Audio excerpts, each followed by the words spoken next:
5M TV Sénégal seen YouTube bu am solo abonnez-vous ci 5M TV Sénégal ndax ngay am ay vidéo yu am solo. amati mbégteeg bànneex di ànd ak yéen ñu tàmm tànn ñu duñu teewlu ci 5M TV Sénégal jërë ngeen jëf.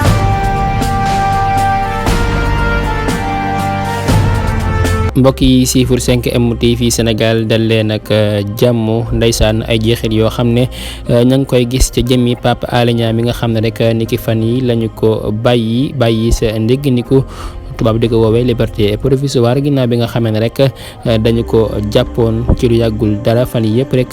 ku nekk di ci caw di ci wax ak waxaat mu def grève de la faim boo xam ne doy na waar lool tax rek jamono ji dañ ko bàyyi mu dellu ca ak njabootam moom Guy Marius Sagna mi nag nekkuñu ràññi lool ci Sénégal demoon seet ki nga xam ne rek moo di Pape Alé Niang yëkkati ay kaddu yu rafet di ko jëmale ci ki nga xam ne rek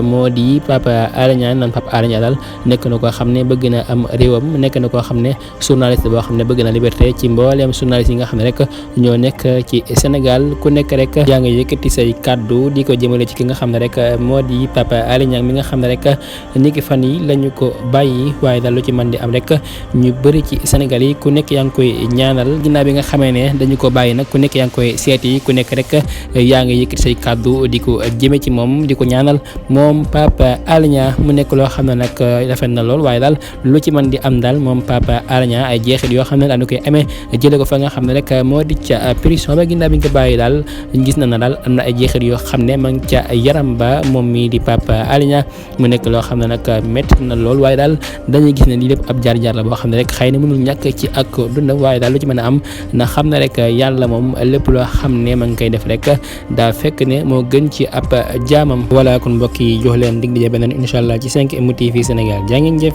ci ànd beeg 5M TV Sénégal.